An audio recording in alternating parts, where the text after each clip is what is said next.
Hi there. Okay, today I want to talk about rolling out a slab.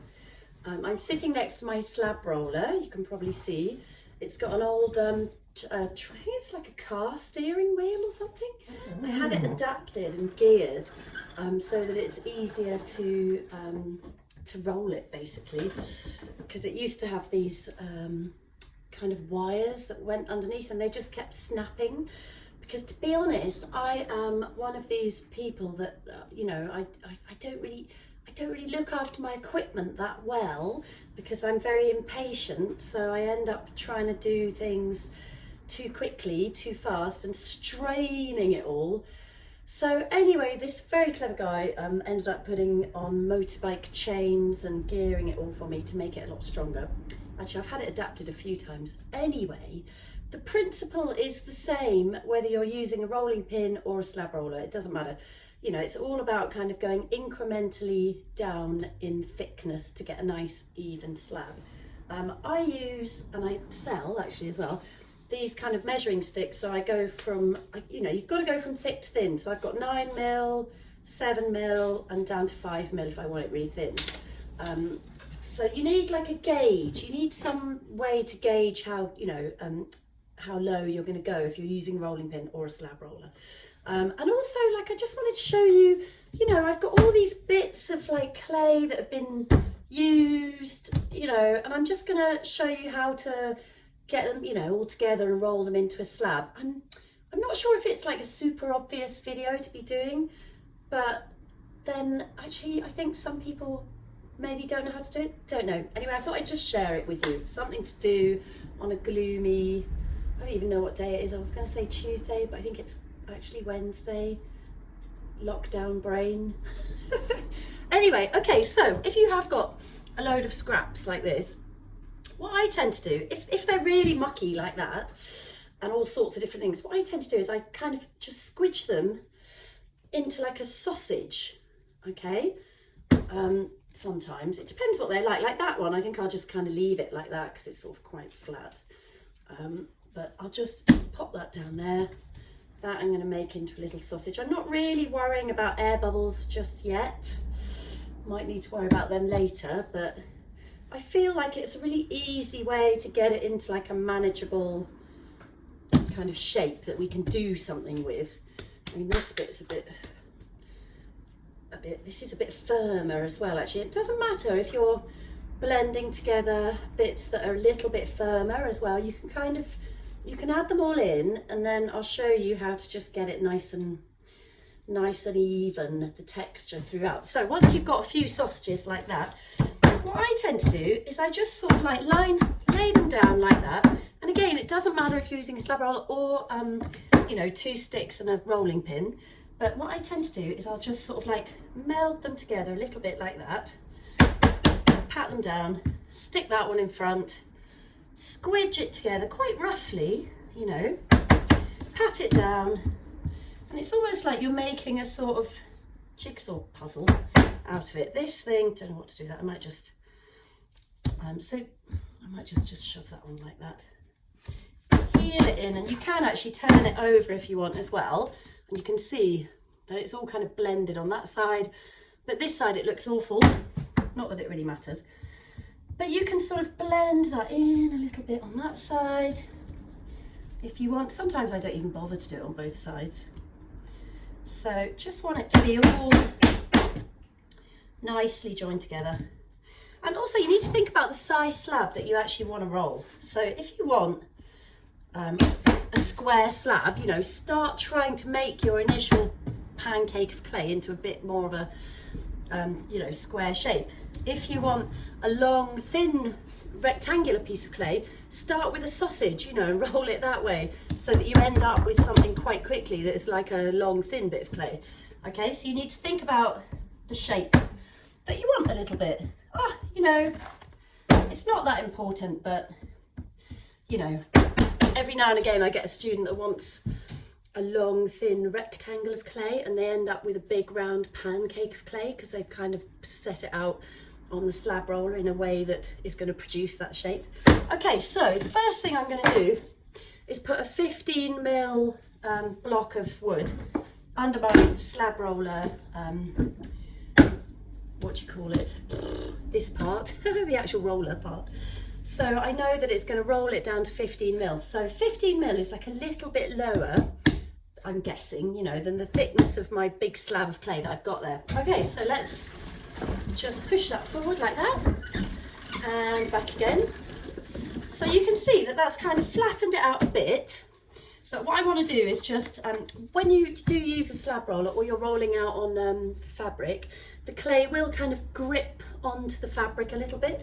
And then, so that means that the next roll that you do, it's kind of stuck there a little bit. So I always like to just lift it up and turn it around, okay?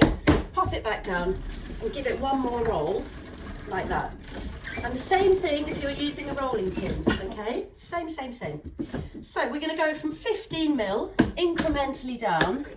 I'm now gonna go to 12 mil, pop the 12 mil block under. Did I lift that up? No, I didn't. I'm actually gonna turn the whole thing around, so I'm doing it lengthways this way. And you can see that it's stretching the clay out. Back again. It's quite satisfying to see it kind of just go and stretch out a little bit. So I'm going to lift that up, turn it around that way, give it one more roll, like that. That didn't stretch it very much. Okay, so I'm now going to go for my 9 mils. So I'm going to put these in either side actually. Okay, so we're having one that side and one that side. Okay, so I'm going to move that whole thing around and let's go for 9 mil. That didn't seem to hardly do anything, did it? But it did. Okay, so now we're going to swap to the 7 mil, because the thinner you get, like the easier it is for the slab roller to actually deal with it, you know, because it's not having to squish through a great big thick thing. Okay, so down to the 7 mil. Ooh, there you go, you can see that squeezing a little bit. I'm just pushing down on the roller as well because there's no support like in the middle part of my slab roller, so the further along I get there's quite a lot of pressure, so I think it does bow down a little bit in the middle, and there's nothing you can do about that apart from turn it over and roll it quite evenly. Okay, so I'm just going to lift that, turn it, and I'm just going to go for the 5 mil now. Why not? Let's just bang that in there. Here we go, the 5 mil sticks. Just pop them in, lower it down, tighten it up, and off we go. Oh yeah, that's really squeezing it out. So we've got a nice, good sized slab now that's quite even, but because of the different consistency of the different like scraps of clay and everything, what I quite like to do, and I generally do this, is pop it there and fold the whole thing in half, but just squeeze down that back edge, because what you don't want to do is trap any big pockets of air. So if you just squeeze down the back edge, the roller will kind of gently and carefully squeeze that out into a flat without trapping too much air, well, any air hopefully. And I might kind of do that again as well. So I'm going to just do that one more time and let the roller, see that's straining my slab roller a bit because I've got 5 mil sticks underneath and I'm trying to make it go through like a 10 mil slab. So I'm just going to re-tighten that up, turn the whole thing around and do that again. Okay, so that way, and you can kind of fold it. I kind of fold it and turn it, you know, several times sometimes if I'm really trying to blend in. You know, I'm going to do it just one more time just to show you. If I'm really blending in different consistency clays, it works quite well. So, somebody said to me a while ago, so you're basically using your slab roller like a pug mill, and yes, I kind of am. But you know what? I haven't got a pug mill, so I think it's fine to get, you know, to get your equipment and use it in different ways, you know, that suit you and kind of get the job done. So poor slab roller, God, it's had a lot of abuse over the years. So I'm just checking that those are still tight under there. So now you see, we've got a lovely smooth slab. So I'm just rolling the final bit a few times just to make sure that it is actually nice and even. Because I can tell, because it'll stretch just a little bit more if it's not quite even. So you just watch for that little stretch, okay? I think we're pretty much there though. Might give it, let's give it one more roll. Okay, here we go. Oh, it's stretching it just a tiny bit more. So that's it really. Basically, oh, the other thing I wanted to say was, so now we've got a nice slab of clay. Let me just hold that up, okay? So there you go. A nice slab of clay. Can you see we've got a big air bubble there? It's quite clearly showing. So if you do get air bubbles, I'm just going to get my little pin on a stick. What I tend to do with any air bubbles that I find, I haven't got my glasses on, damn, but is I just prick them with a pin on a stick or something and just kind of squeeze the air out and then give it another roll, okay? What I find with slabs though is if you've got any like really small air bubbles, it actually doesn't seem to matter that much. I know everybody really freaks about air bubbles in clay, but in all honesty, I often make things that have, you know, small little air bubbles that are trapped inside a slab of clay, and nothing, you know, nothing really bad happens, because I think because the slab of clay is so thin, you know, as the clay softens in the kiln, it just has enough room to kind of expand and do its thing without exploding or anything. I think you have to really worry when you have a big air bubble trapped inside a thick, big lump of clay. Then, you know, you're asking for trouble.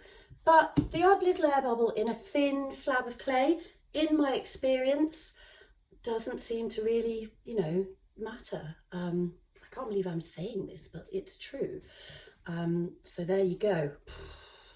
One other thing I would recommend that you do if you're working with slabs of clay and you've rolled out on a canvas surface is just get yourself a rib, and just what you can do is just smooth the surface off like that using a rib, particularly you know, if you don't want to see like the fabric texture, but also, you know, sometimes when you're using slabs of clay and they get a bit firmer and you want to manipulate that clay and bend it, like if you still got the fabric texture on there, like imagine if you looked at that under the microscope, you know, it would be like loads of kind of big gullies and it'd look like a bloody mountain range. Do you know what I mean? So if you don't smooth it over and you have a firm slab of clay and you're sort of bending it, you know, all those tiny miniature little, you know, gullies from the texture of the fabric will want to sort of open up a little bit, and you can almost kind of encourage a crack, actually. I mean, it does happen, it's a weird thing. So if you want to be super safe, smooth off your surface with like an old credit card cut up, or if you've got a rubber rib or a metal kidney, anything like that really will do. And then that is just one more way of achieving a very, very flat, smooth surface and avoiding, you know, it could just be a little extra safety belt to avoid cracking later on. I hope that helps. It's a funny video, this, isn't it? Just rolling out a slab. Seems really obvious, but I just thought I'd better do it though. How to roll out a slab. Who'd have thought it? Here we are doing it. Incrementally down, thick to thin. Take it easy. Use your rails, you know, if you've got some, you know, sticks, just any old bit of stick will do, as long as they're the same thickness. And yeah, and probably floppy slabs are a bad idea to make anything. Wait for it to firm up a bit. My hot tip for the day, there you go. Enjoy slab rolling. Bye for now.